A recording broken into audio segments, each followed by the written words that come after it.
हरे कृष्णा। तो बहुत बहुत स्वागत है आज के हमारे सेशन में।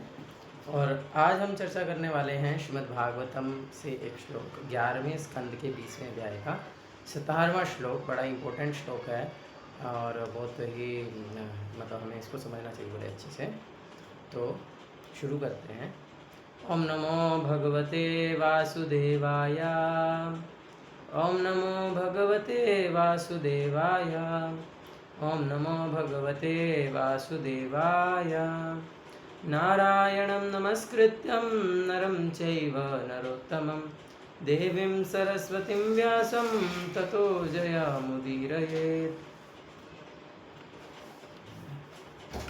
तो आप मेरे स्क्रीन को देख पा रहे होंगे, है ना? बड़ा ही सुंदर श्लोक है।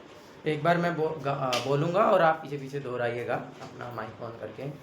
नरदेहमाद्यं सुलभं सुदुर्लभं नरदेवमाद्यं सुरदुर्लभेभ्यं पल्लवं सुकल्पं गुरुकर्णधारम्। पल्लवं सुकुलं गुरुकर्णधारणम्। ध्यान से देख के पढ़िए। मयानुकूलेन नभस्वतेरितं मयानुकूलेन नभस्वेतः पुमान् भवाब्धिं न तरेत् स आत्मः। पुमान् भवाब्धिं न तरेत् स आत्मः। बड़ा ही सुंदर श्लोक है, इसको याद भी कर सकते हैं आप। नरदेहमाद्यं सुलभं सुदुर्लभं पल्लवं सुकल्पं गुरुकर्णधारं मयानुकूलेन नभस्वतेरितं पुमान् भवाब्धिं न तरेत् स आत्मः। वर्ड बाय वर्ड मीनिंग शब्दार्थ। नर मीन्स मानव। आप अपना माइक ऑफ कर लीजिए। नर मीन्स मानव। देहम मतलब शरीर। आद्यम समस्त अनुकूल फलों का उद्गम। सुलभम बिना प्रयास के प्राप्त। सुदुर्लभम यद्यपि महान प्रयत्न से भी प्राप्त कर पाना असंभव है। पल्लवम नाव। सुकल्पम अपने उद्देश्य के लिए सर्वथा अनुकूल। गुरु कर्णधारम नाव के मांझी के समान। मया मेरे द्वारा। अनुकूलेन अनुकूल। नभस्वता वायु द्वारा। इरितम बहाई जाकर। पुमान पुरुष। भव संसार के। आब्दिम समुद्र। ना नहीं। तरे पार करता है। स वह आत्मा अपनी ही आत्मा का हनन करने वाला या आत्महंता। अनुवाद श्रील प्रभुपाद जी के द्वारा। जीवन का समस्त लाभ प्रदान करने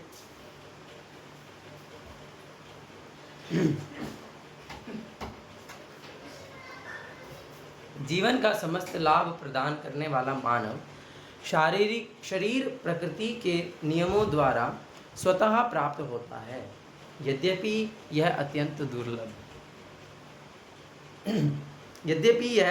दुर्लभ है। इस मानव जीवन की तुलना उस सुनिर्मित नाव से की जा सकती है जिसका मांझी गुरु है, और भगवान के आदेश वे अनुकूल हवाएं हैं जो उसे आगे बढ़ाते हैं। इन सारे लाभों पर विचार करते हुए जो मनुष्य अपने जीवन का उपयोग संसार रूपी सागर को पार करने में नहीं करता, उसे अपने ही आत्मा का हंता माना जाना चाहिए। तात्पर्य श्रील प्रभुपाद जी के द्वारा। श्रील प्रभुपाद की जय। यह मानव शरीर जो अनेक निम्न योनियों से होता हुआ प्राप्त होता है, इस तरह निर्मित हुआ है कि यह जीवन की सर्वोच्च सिद्धि प्रदान कर सकता है। मनुष्य से आशा की जाती है कि वह भगवान की सेवा करे। ऐसी सेवा के लिए प्रमाणिक गुरु उपयुक्त मार्गदर्शक हैं। भगवान कृष्ण की अहेतु की कृपा उस अनुकूल वायु के तुल्य है जो भगवत धाम जाने के मार्ग में शरीर रूपी नाव को सरलता से बहा ले जाती है।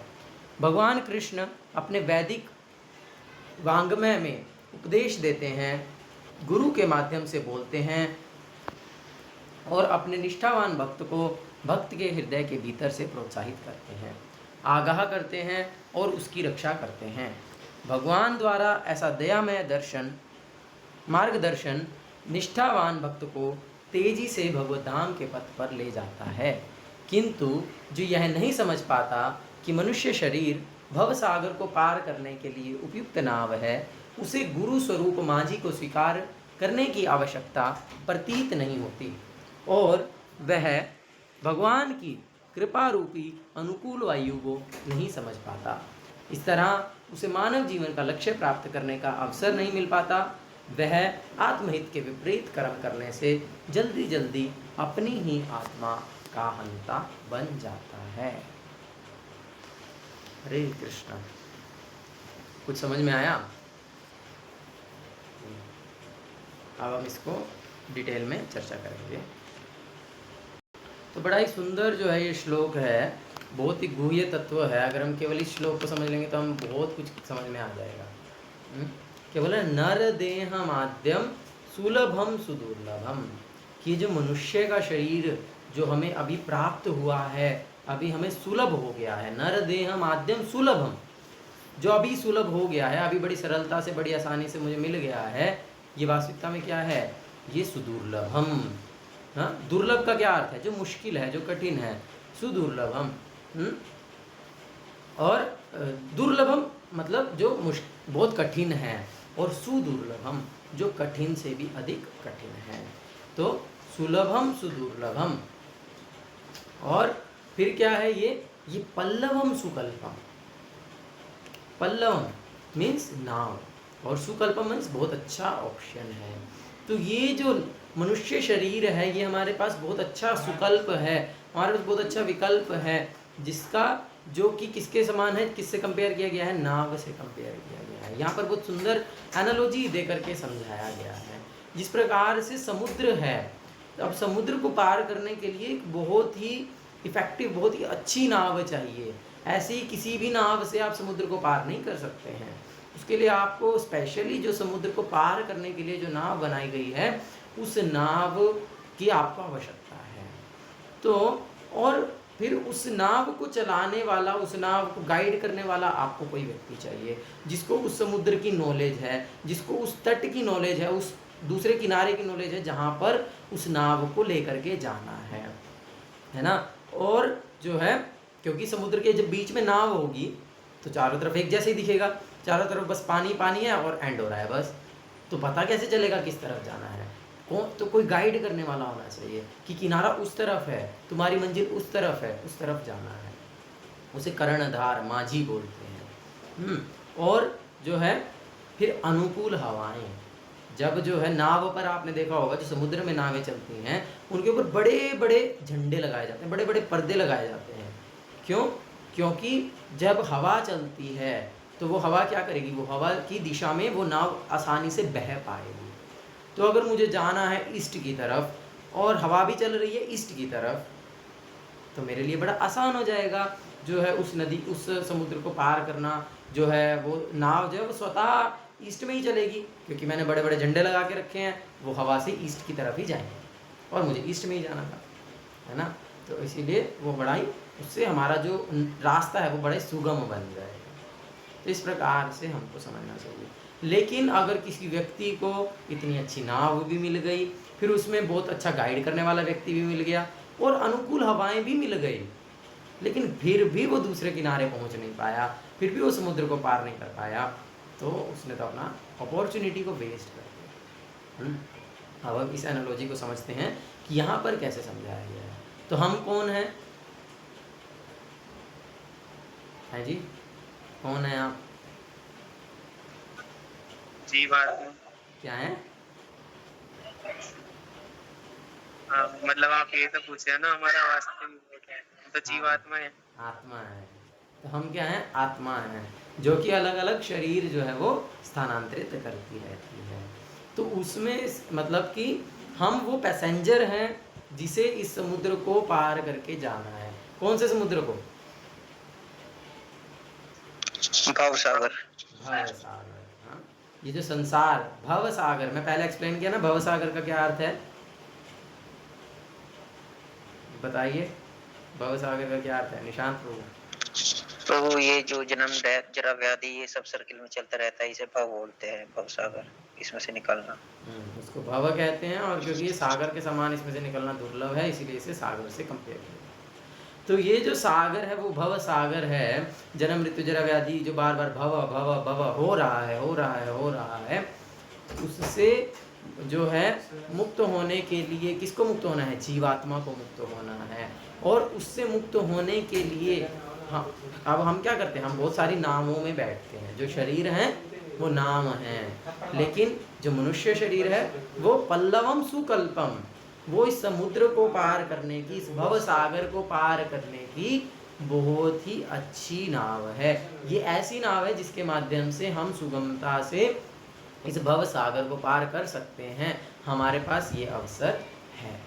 तो नर देह माध्यम सुलभम सुदुर्लभम पल्लवम सुकल्पम। ये जो मनुष्य का शरीर है ये भी हमें बड़ी सरलता से मिल गया, हमने कुछ किया नहीं, मिल गया स्वतः। हाँ, लेकिन ये सुदुर्लभ है, ये इतनी आसानी से मिलता नहीं है। क्यों? क्योंकि 84 लाख योनियां हैं। जलजानवलक्षाणी स्थावरा लक्षमीशति कृम्यो रुद्र संख्या का पक्षिणाम दशलक्षकम त्रिशलक्षाणी पशवा चतुष्लक्षाणी मानव। पद्म पुराण में एक्सप्लेनेशन दी गई है। 84 लाख खाली कहने के लिए 84 लाख नहीं है, उसका एक्सप्लेनेशन दिया गया है कि जलजानवलक्षाणी 9 लाख तरह के जो जीव हैं वे जल के अंदर रहने वाले हैं। जलचर जो है वो 9 लाख तरह के हैं। जलजानवलक्षाणी स्थावरा लक्षमीशति 20 लाख तरह के जो हैं वे पेड़ पौधे हैं। कृम्यो रुद्र संख्या का कीड़े मकोड़े 11 लाख तरह के हैं। पक्षिणाम दशलक्षकम, और जो है 10 लाख तरह के फिर पक्षी हैं। त्रिशलक्षाणी पशवा 30 लाख तरह के पशु हैं। और फिर है चतुष्लक्षाणी मानवा, फिर 4 लाख तरह के मनुष्य आते हैं। तो इन सबको जोड़ेंगे तो 84 लाख होगा। तो देखो 4 लाख तरह के मनुष्य हैं। मतलब मनुष्य का अर्थ केवल ये जो है केवल 2 पैर 2 हाथ ना, इस तरह का एक शरीर मिलना, केवल ये मनुष्य नहीं बनता है वास्तविकता में। मतलब ये सारे ऐसे दिखते हैं, वो मनुष्य की कैटेगरी में डाल दिए गए हैं। जैसे देवी देवता हैं वो भी ऐसे दिखते हैं, थोड़ा ऑफकोर्स अंतर है, बहुत अंतर है, लेकिन वो भी इसी प्रकार के दिखते हैं। प्रभुपाद इसमें उदाहरण देते हैं मुंबई का। जैसे आप देखिए मुंबई में बड़े बड़े सेलिब्रिटी रहते हैं, अरबों अरबोपति लोग रहते हैं, बड़े बड़े विलाज में, बड़े बड़े घरों में, बड़े बड़े फ्लैट्स में लोग रहते हैं। हाँ, और उसी मुंबई में ही जो है स्लम एरिया भी है, जहाँ पर लोगों को 2 वक्त का रोटी खाने को नहीं मिलता है, बहुत गंदे रहते हैं, नालियों में रहते हैं, है ना, नाली वाले एरिया में रहते हैं, पूरा स्लम एरिया में रहते हैं। तो ऐसे लोग भी, तो अब वो व्यक्ति भी जो है मुंबई में रह रहा है और वो व्यक्ति भी मुंबई में रह रहा है, लेकिन उनके अंदर जमीन आसमान का अंतर है।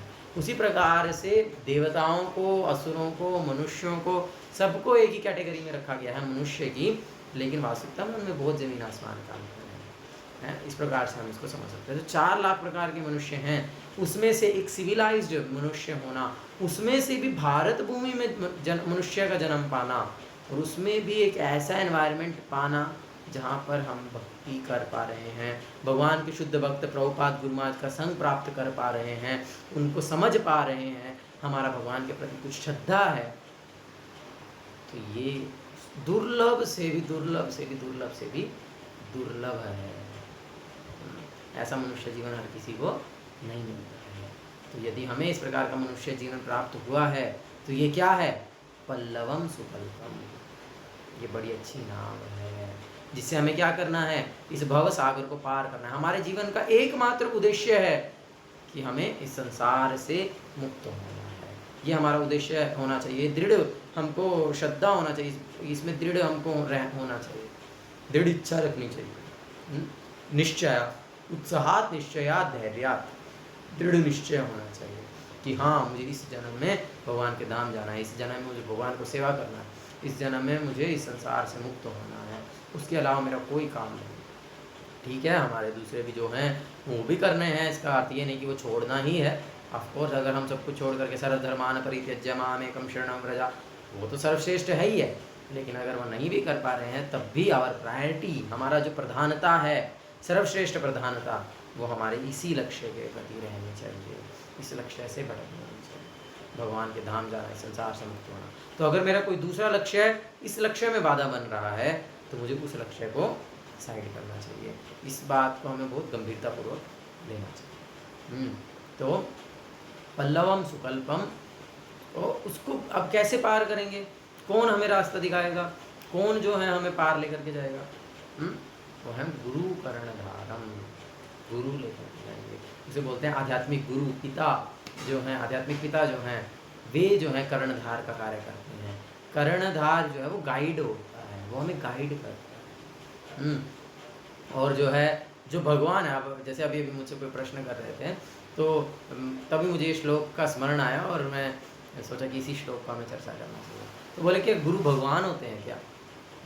तो इस श्लोक में बहुत क्लियर पता चल रहा है भगवान कहाँ है। भगवान ये सागर पार करने के बाद जो दूसरा किनारा है वो भगवान का धाम है, वहाँ पर भगवान है ना। इस समुद्र का, भव सागर का जो किनारा है वो भगवत धाम है, वहाँ पर भगवान है। भगवान वहाँ पर मिलेंगे, भगवान वहाँ पर हैं। लेकिन गुरु क्या है? गुरु हमारे साथ यहाँ पर है, वो हमें यहाँ पर गाइड कर रहे हैं कि उस किनारे तक पहुँचना कैसे है। गुरु कर्णधारम। तो गुरु जो है वे माझी का कार्य करते हैं, वे गाइड का कार्य करते हैं, वे कर्णधार का कार्य करते हैं। वे हमें गाइड करते हैं क्या करना है, क्या नहीं करना है, कैसे करना है, कैसे नहीं करना है। इस प्रकार से जो है वे बहुत जो है अच्छे से ये सब चीज़ों को हमें बताते हैं, अपने निर्देश देते हैं। तो हमें उनके निर्देशों का दृढ़तापूर्वक पालन करेंगे। अगर वो जो है, जो हमें गाइड हमें बता रहे हैं कि अभी जो है हमें ईस्ट डायरेक्शन की तरफ जाना है, और हम बोलेंगे नहीं नहीं साउथ में भी तो जा सकते हैं, नहीं नहीं नॉर्थ में भी तो जा सकते हैं, तो फिर गड़बड़ हो जाएगी, फिर हम भटक जाएंगे, फिर हम बुरी तरह से समुद्र में फंस जाएंगे। इसीलिए जिस प्रकार से गुरु जी जो है जो निर्देश दे रहे हैं, हमें उन निर्देशों का जो है दृढ़तापूर्वक पालन करना चाहिए। गुरु मुखा पद्मा वाक्य चित्ते ते करिया है क्या, और ना करिया मन नाश। गुरु के जो मुख से वाक्य निकले हैं वे ब्रह्म वाक्य हैं, और उन ब्रह्म वाक्य मतलब भगवान के द्वारा बोला गया वो वाक्य है, और उनको हमें चित्ते ते करिया है कि उसको अपने हृदय में धारण करते हुए और ना करी हमने आशा, उसके अतिरिक्त तो कोई आशा नहीं करनी चाहिए। तो इस प्रकार से हमें दृढ़ होना चाहिए कि अगर मेरे गुरु जी ने मुझे कुछ बोल दिया, अगर गुरु महाराज मुझे कुछ बोल दे तो मुझे करना ही है। तो अब इसमें कोई बोल सकता है ठीक है तो आप मुझे गुरु जी से मिला दीजिए, मैं उनसे पूछ लूँगा कि मैं शादी करूं क्या ब्रह्मचारी बन जाऊं, या मैं क्या करूं क्या ना करूं, और वो मुझे जो बताएंगे बस मैं वही करूंगा, मैं दृढ़ हूँ। तो ऐसे नहीं होता है। उसके लिए आपको ट्रेनिंग लेना पड़ेगा, उसके लिए आपको पहले उस स्तर तक आना होगा। यानी कि गुरु जो है वो दो प्रकार के निर्देश देते हैं। एक है जो हम बोलते हैं जनरल इंस्ट्रक्शंस, और दूसरा है स्पेसिफिक इंस्ट्रक्शंस। तो जो जनरल इंस्ट्रक्शंस हैं, जो आम निर्देश हैं, वो सबके लिए हैं, एक समान है। जैसे मंगला आरती 4:30 करना है, जो है जब जो है वो मंगला आरती से पहले करने का प्रयास करना चाहिए, नहीं तो सुबह 7 बजे तक तो कर ही लेना चाहिए। हाँ, 16 माला बहुत अच्छे से करना है, 4 नियमों का दृढ़तापूर्वक पालन करना है, शुद्ध भक्त से श्रीमद् भागवत का पाठ सुनना है, केवल प्रसाद ही खाना है। ये सब जो हैं ये सब जनरल इंस्ट्रक्शंस हैं, ये सब जो हैं आम निर्देश हैं। तो जब हम इन आम निर्देशों को, इन जनरल इंस्ट्रक्शंस को under the guidance of some authority बहुत अच्छे से फॉलो करते हैं, वो हमको देख रहा है और ये सब होता है, तब जो है जब उसको लगता है कि हाँ अब ये व्यक्ति योग्य है, अब इसको स्पेसिफिक इंस्ट्रक्शन दिलवाया जा सकता है कि हाँ ये गुरु के जनरल इंस्ट्रक्शंस को फॉलो करने में दृढ़ है, तो अब इसको स्पेसिफिक इंस्ट्रक्शंस देना चाहिए। और वो फिर स्पेसिफिक इंस्ट्रक्शंस जो हैं वो गुरु से फिर मिल करके दिलवा देते हैं। तो इसीलिए हमें पहले इन जनरल इंस्ट्रक्शंस को दृढ़तापूर्वक पहले पालन करना होगा। पहले हमको आश्रम में रह करके कुछ समय सेवा करना होगा, तभी पता चलेगा ना। आप घर में तो कोई व्यक्ति क्या कर रहा है क्या नहीं कर रहा है थोड़ी पता चलता है। हाँ, तो इसीलिए, और बहुत कुछ हो भी नहीं पाता है प्रैक्टिकली, आप देख ही रहे हैं। इसलिए जब कोई व्यक्ति आश्रम में आकर के रहता है, 24 घंटे निर्देशन में रहता है, गाइडेंस में रहता है, क्या बोलते हैं उसको, देखते हैं ना CCTV क्या बोलते हैं जो है, मतलब वो हमेशा उनकी नज़र में रहता है, तब जो है उनको पता चलता है कितना दृढ़तापूर्वक पालन कर रहा है, कितना नहीं कर रहा है, अभी किस स्तर पर है, कितना क्या करना चाहिए, अभी कैसे करना चाहिए। तो फिर उसके अनुसार फिर जो है हम एक्सपेक्ट कर सकते हैं कि हम स्पेसिफिक इंस्ट्रक्शंस ले सकें।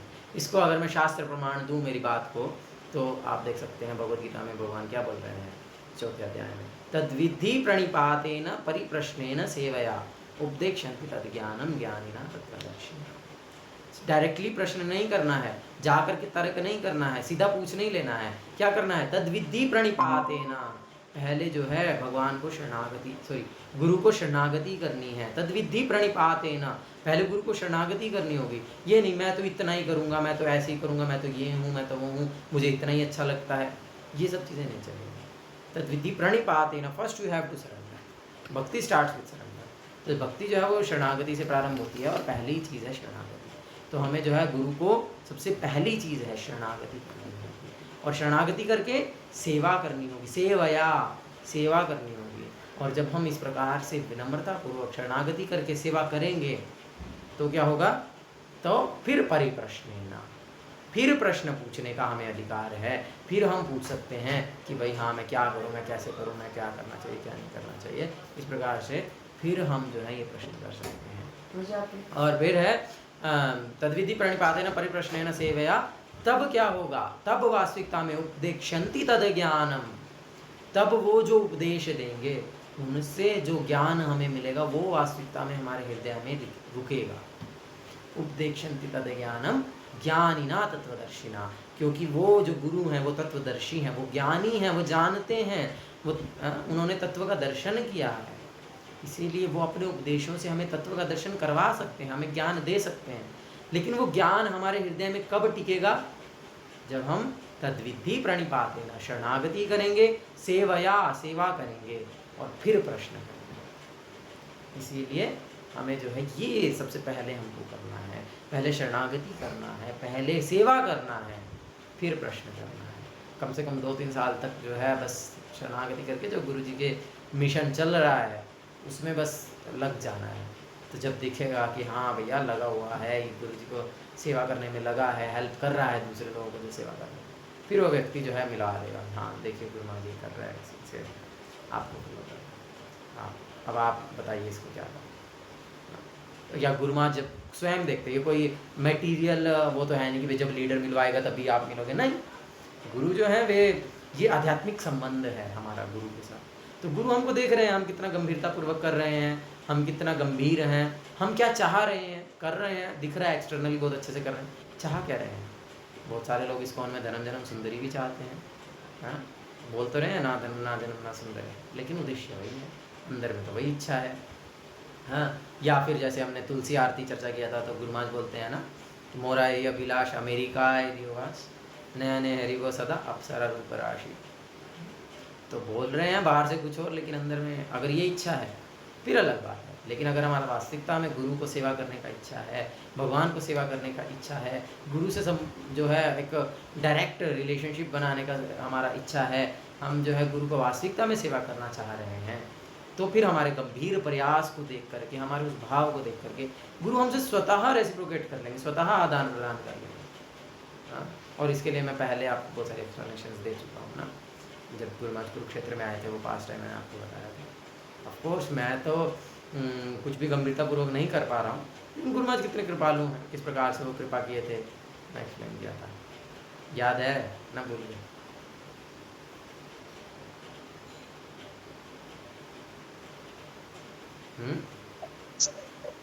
जी प्रभु, याद है? जी निशांत प्रभु याद है? सॉरी प्रभु मैंने सुना नहीं, एक बार और रिपीट करें क्या? मैं बोल रहा हूँ कुरुक्षेत्र वाला जो पास टाइम अभी रिसेंटली जो बताया था, वो याद है आपको? गुरु महाराज के लिए? हाँ जी। कौन सा वाला पास टाइम? प्रभु आपकी आवाज नहीं आ रही, बार बार कट रही है, एक बार और रिपीट कर दीजिए। मेरी आवाज कट रही है मोहित प्रभु? मेरे इसमें कट रहा है, आई थिंक, मुझे ऐसा लग रहा है। हाँ, निशांत बाबू अपना माइक ऑफ कर रही है, स्टॉप। चलो बता। तो मैं ये बोल रहा था कि अगर हम जो है गुरु को सेवा करने के भाव से, भगवान को सेवा करने के भाव से यदि हम सेवा में लगे रहेंगे दृढ़तापूर्वक, जो गुरु महाराज की ऑलरेडी सेवाएं चल रही हैं उसमें गुरु महाराज उनको असिस्ट करते रहेंगे, और इस भाव से कि मैं गुरु को सेवा करना चाह रहा हूँ, ऑफकोर्स वो गुरु की सेवा ही है, ऐसा नहीं है कि वो गुरु की सेवा नहीं है, वो गुरु की सेवा ही है। लेकिन जो हम एक गुरु के साथ डायरेक्ट रिलेशनशिप डेवलप करना चाह रहे हैं, अगर हम ये भाव है हमारा और हम चाहते हैं कि गुरु महाराज से हम कुछ स्पेसिफिक इंस्ट्रक्शंस पा सकें, जो कि हर शिष्य के जीवन में होनी ही चाहिए। गुरु से कुछ स्पेसिफिक इंस्ट्रक्शंस होनी ही चाहिए उसके जीवन में। तो फिर जो है गुरु महाराज भी कृपा करते हैं। ऐसा नहीं कि वो ये ब्लैक एंड वाइटली मटेरियलिस्टिक तरीके से ही होगा कि जब लीडर लेकर के जाएगा तभी हम मिलेंगे, तभी गुरु महाराज कुछ बताएंगे, ऐसा नहीं है। वो आपके हृदय के भावों को जानते हुए कृपा करते हैं। और उसमें मैं बता रहा था कि मेरा तो ऐसा इतना भाव नहीं है, लेकिन फिर भी गुरु महाराज बहुत कृपालु हैं। गुरु महाराज का ये क्या बोलते हैं, अदोषदर्शी नेचर है, और वो जो है अत्यंत कृपालु हैं, सर्वजीव कृपादेय हैं, तो इसीलिए वो कृपा किए हैं। तो वो मैं पहले भी शेयर किया था एक बार, तो अभी फिर से शेयर करता हूँ। तो क्या हुआ था कि मैं बताया था कि मेरे मन में एक डाउट था, एक प्रश्न था, जिसके कारण मैं थोड़ा सा डिस्टर्ब्ड था, और मैं गुरु महाराज से ही उसको सहायता चाह रहा था कि गुरु महाराज जी अगर मुझे उस बाधा से बाहर निकालें तो बड़ा अच्छा होगा। तो मैं किसी के साथ डिस्कस ना कर पा रहा था, ना कर रहा था, तो गुरु महाराज से ही वो पूछना चाहता था। लेकिन अभी हमारे 2 संकीर्तन टीम हैं, और मंदिर के ब्रह्मचारी हैं, और इस तरह से तो बहुत सारे भक्त थे। और जब गुरु महाराज आ गए तो फिर, क्योंकि नॉर्थ इंडिया में है तो सभी नॉर्थ इंडिया के भक्त आ जाते हैं, तो बहुत सारे गृहस्थास करनाल के या फिर हिसार से, और भी जहाँ जो भी आसपास हैं नॉर्थ इंडिया में जो लोग भी आ सकते हैं, सब लोग आ गए थे गीता जयंती में जब गुरु महाराज यहाँ पर थे। तो ठीक है, तो इतने सारे लोगों के बीच में बहुत ही मुश्किल था। उसमें भी स्पेशली चलो ठीक है, अब गृहस्थ लोग तो आए, थोड़ी देर के लिए रुकेंगे, दर्शन करेंगे, कथा सुनेंगे, संग करेंगे, चले जाएंगे। लेकिन ब्रह्मचारी तो वहीं हैं, तो कम से कम हम 21-22 ब्रह्मचारी तो थे। तो अब मैं बात करना चाह रहा था अकेले में, तो सोच रहा हूँ कि कैसे ऐसा अवसर प्राप्त होगा। और मैं तो कोई बहुत सीनियर नहीं हूँ, जूनियर्स में ही हूँ। हाँ, तो फिर मैं कैसे जो है मुझे ये अवसर मिल पाएगा कि मैं जो है गुरु महाराज से इस बारे में चर्चा कर पाऊँ। तो बस प्रार्थना ही कर रहा था। और फिर जो है पूरा मैं इंसिडेंट बताया था। तो एक बार गुरु महाराज जब एक हमारे एक स्टॉल से दूसरे स्टॉल में जा रहे थे, हमारी गीता जयंती में 3 स्टॉल थे, तो एक स्टॉल से दूसरे स्टॉल में जब जा रहे थे तो जो है गुरु महाराज को बीच में वॉशरूम जाना था, तो गुरु महाराज सबको उधर ही रोक दिए, और साथ में गुरु महाराज के 1-2 जो सीनियर डिवोटीज़ हैं, गुरु महाराज के सेक्रेटरी जानकीवल्लभ प्रभु, वो जो है गुरु महाराज के साथ गए। जानकीवल्लभ प्रभु बोले कि पानी का बोतल मुझे लाने के लिए, तो मैं जो है अरेंज किया, एक नया पानी का बोतल मिल गया गुरु महाराज की कृपा से, तो वो लेकर के फटाफट गया, जिससे गुरु महाराज हाथ वगैरह धो सके। तो फिर अब मैं भी वॉशरूम के अंदर ही चला गया, तो वहाँ पर कोई भी नहीं था। वहाँ पर केवल गुरु महाराज हैं, सेक्रेटरी हैं, प्रभु जी हैं, और अब फिर भी मुझे बात करने में बड़ा वो लग रहा था, किस तरह से मैं बात करूं, किस तरह से मैं बोलूं। साथ में तो 2 लोग और हैं ही हैं, मैं तो अकेले में बात करना चाह रहा हूँ। तो फिर गुरु महाराज ही पूछे क्या सब ठीक है? तो बोला नहीं है। तो मैं याद करता तो बड़ा आनंद लगता है। तो मैं गुरु महाराज को बोला कि गुरु महाराज ठीक नहीं है। फिर मैं अपना दिल खोल दिया, और फिर गुरु महाराज उत्तर भी दिए, और बहुत अच्छा उत्तर दिए। बार बार उसको स्मरण करता हूँ, करने का प्रयास भी करता हूँ। तो इस प्रकार से मतलब ये आध्यात्मिक मार्ग है, और इसमें हम अगर हम थोड़ा सा भी सिंसियरली प्रयास करें, जो कि मैं तो नहीं कर रहा हूँ खैर, लेकिन थोड़ा सा भी सिंसियरली अगर हम प्रयास करेंगे तो गुरु महाराज बहुत बहुत कृपा करते हैं, बहुत कृपालु हैं। इस प्रकार से हमें समझना चाहिए, और हमें उनसे जो है ये संबंध विकसित करना है, ये हमें उनके साथ या दान प्रदान, ये हमारी एसेट है, ये हमारे भक्ति जीवन की रियल एसेट है, जिसके आधार पर हम भक्ति में लग रहे थे कि अरे गुरु जी इतना कष्ट कर रहे हैं हमारे लिए, प्रभुपाद इतना कष्ट कर रहे हैं, और हर समय हमको सदैव सहायता करने के लिए तैयार हैं। कई बार कितने सारे भक्तों के अनुभव रहे हैं। मेरे स्वयं भी एक बार मेरे मन में 3 क्वेश्चन थे, और वो गुरु महाराज उस समय विदेश में ही थे, तो कैसे उत्तर होंगे सोच रहा था। तो सुबह सुबह एक बार सपना आया, तो गुरु महाराज तीनों क्वेश्चंस को आंसर किए। I was really shocked. तो ये वास्तविकता में जो शुद्ध भक्त हैं, वे जो गुरु महाराज हैं वो शुद्ध भक्त हैं, और वो हर अपने शिष्य को देख रहे हैं, हर जो उनको पालन करने का प्रयास कर रहा है उनको देख रहे हैं, और उनको रेसिप्रोकेट करते हैं हमेशा हर समय। तो इसीलिए जो हमको गंभीरतापूर्वक यदि हम चाहेंगे भगवान को सेवा करना, उनको सेवा करना, उनसे गाइडेंस, तो अवश्य। तो इस प्रकार से हमें इसे गंभीरतापूर्वक लेना है। और मैं तो टॉपिक से डाइवर्ट हो गया। तो हम चल रहे थे गुरु कर्णधारम। तो ऐसे एक प्रमाणिक गुरु जो कि प्रमाणिक गुरु शिष्य परंपरा में आ रहे हैं। आज शायद हमने सुबह ही चर्चा किया ना इस बारे में कि एक प्रमाणिक परंपरा कैसे बनती है, या एक कोई व्यक्ति प्रमाणिक आचार्य कैसे होते हैं। जब वो वेदांत सूत्र का भाष्य लिखेंगे, जब वो भगवद गीता का भाष्य लिखेंगे और 11 उपनिषदों का भाष्य लिखेंगे, तब जो है उनको प्रमाणिक आचार्य के रूप में स्वीकार किया जा सकता है, नहीं तो ऐसे व्यक्ति आध्यात्मिक ज्ञान देने के योग्य नहीं है। ऐसे व्यक्ति से हम आध्यात्मिक ज्ञान नहीं लेना चाहिए, चाहे वो कितना फेमस हो जाए, चाहे उसकी कितनी बड़ी बड़ी दाढ़ी हो, चाहे उसके हजारों फॉलोअर्स हों, हाँ, हर रोज़ भीड़ लगती हो, या बहुत सुंदर से हेड शेव करके रखता हो, या कोई चमत्कार करके दिखाता हो, वट वो वास्तविकता में आध्यात्मिक ज्ञान देने के योग्य नहीं है वो व्यक्ति। और या फिर वो उस परंपरा में नहीं है जिस परंपरा में ऐसे कोई आचार्य हैं। क्योंकि परंपरा का अर्थ तो यही है कि जो गुरु बोल रहे हैं उसी को एज इट इज़ रिपीट करना। तो इसीलिए जैसे हमारे आचार्य में ये सब शिला विश्वनाथ चक्रवर्ती ठाकुर ने दिया है। और फिर उसके बाद प्रभुपाद जी भी भगवद गीता का भाष्य भी दिए हैं, वेदांत सूत्र का भाष्य भी दिए हैं, और ईशोपनिषद का भाष्य भी दिए हैं। हमने सुबह चर्चा किया था। क्योंकि अब जो है वो 10 उपनिषदों के ऊपर जो भाष्य है वो शिला विश्वनाथ चक्रवर्ती ठाकुर का वो अब है ही नहीं, वो लुप्त हो गया है। तो इसीलिए वो प्रभुपाद अपने तरफ से कुछ बनाए हैं। जो विश्वनाथ चक्रवर्ती ठाकुर जी जो संस्कृत में लिखे थे उसको जस्ट इंग्लिश में ट्रांसलेट ही किया। तो इसीलिए वो भी प्रमाणिक आचार्य हैं। और अभी जो हमारे गुरु महाराज हैं वो हमने चर्चा किया ही था, प्रभुपाद अनुगामी as it is following Prabhupada. तो इसीलिए हम गुरु महाराज प्रभुपाद ही एकमात्र जो है ऑथेंटिक सोर्स हैं जिनसे हमें ज्ञान लेना चाहिए। नहीं तो हमें देखना चाहिए जैसे श्री संप्रदाय का श्री भाष्य है, हाँ, जैसे शंकराचार्य का शंकर भाष्य है, जैसे मध्वाचार्य का मध्वा भाष्य। इस प्रकार से ये प्रमाणिक जो संप्रदाय हैं उनके सबके भाष्य हैं। हमारा गोविंद भाष्य है। तो क्या वो जो व्यक्ति ज्ञान दे रहा है वो उसके उस परंपरा को प्रमाणिक बनाने के लिए क्या उसके पास कोई भाष्य है? क्या उनके पास वेदांत सूत्र का एक्सप्लेनेशन है, भगवद गीता का एक्सप्लेनेशन है? तब वो गुरु प्रमाणिक बनते हैं। तो हमारे पास ऐसे प्रमाणिक गुरु हैं। यदि हम उनके निर्देशन में रहेंगे, उनके निर्देशन का पालन करेंगे, हाँ, तो पहले जनरल इंस्ट्रक्शंस को फॉलो करेंगे तो स्पेसिफिक इंस्ट्रक्शन मिल जाएगा, स्पेसिफिक इंस्ट्रक्शंस को फॉलो करेंगे तो परफेक्शन। हाँ, तो इसीलिए ये जो है हमको गुरु कर्णधारम वे हमें गाइड करने वाले हैं। फिर मयानुकूलेन नभस्वतेरितम, मेरे द्वारा जो दिए गए निर्देश हैं शास्त्रों में वे क्या हैं? वे अनुकूल हवाएं हैं।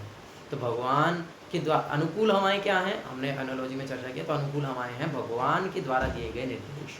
यदि हम शास्त्रों के अनुसार भगवान के निर्देशों को पालन करेंगे, शास्त्र क्या है? वो भगवान की वाणी है। यदि हम शास्त्रों को, भगवान की वाणी को पालन करेंगे गुरु के निर्देशन में, तो जो हम बहुत सरलता से इस भवसागर को पार कर सकते हैं। और फिर भी पुमान भवाब्दिम ना तरे, फिर भी अगर कोई मनुष्य इतना सब होने के बाद भी अगर इस संसार सागर को पार नहीं करता है, स आत्मा, फिर वो आत्महत्या कर रहा है, फिर वो अपनी हत्या कर रहा है, फिर उसे फिर से 84 लाख योनियों में भटकना पड़ेगा और करोड़ों करोड़ों जन्मों तक भटकना पड़ेगा, अनंत काल तक भटकना पड़ेगा, कोई सीमा नहीं। तो इसीलिए हम इस बात को समझते हुए, इस मनुष्य जीवन के इम्पोर्टेंस को समझते हुए, और हमें जो ये अपॉर्चुनिटी प्राप्त हुई है इसको समझते हुए हमें इस आध्यात्मिक जीवन को गंभीरतापूर्वक लेना चाहिए। हरे कृष्णा कृष्ण कृष्ण हरे हरे, हरे राम राम राम हरे हरे। जय श्रील प्रभुपाद की जय, सुखसांद गुरु महाराज की जय, निताई गौर प्रमानंदे हरे हरे। कुछ प्रश्न हैं, कुछ कहना चाहते हैं तो कैसे? हरे कृष्णा प्रभु। प्रभु, मुझे शरणागति के बारे में पूछना था। वैसे तो कई बार आप इसके बारे में मुझे बता चुके हो, पर फिर भी मैं एक बार आपसे जानना चाहता हूँ, क्योंकि मन में रहता ही है कि मतलब कई कारणों से हम कर ही नहीं पाते। हर बार मोटिवेट होंगे, उसके लिए उत्साह आएगा, फिर वो बिल्कुल फिर डाउन हो जाएगा। मतलब मैं फिर से एक बार जानना चाहता हूँ शरणागति। तो शरणागति जो है वो बहुत ही अपने आप में एक अलग टॉपिक है। तो हम इसको नेक्स्ट क्लास का टॉपिक रखते हुए फिर चर्चा करेंगे। शरणागति को डिटेल में, शरणागति क्या है, कैसे लक्षण है, क्या करना है, क्या है, सारी चीज़ों को बहुत डिटेल में चर्चा करेंगे। तो फिर से आधा घंटा और लग जाएगा। तो हम कल की या परसों की क्लास में हम शरणागति के टॉपिक को चर्चा करेंगे।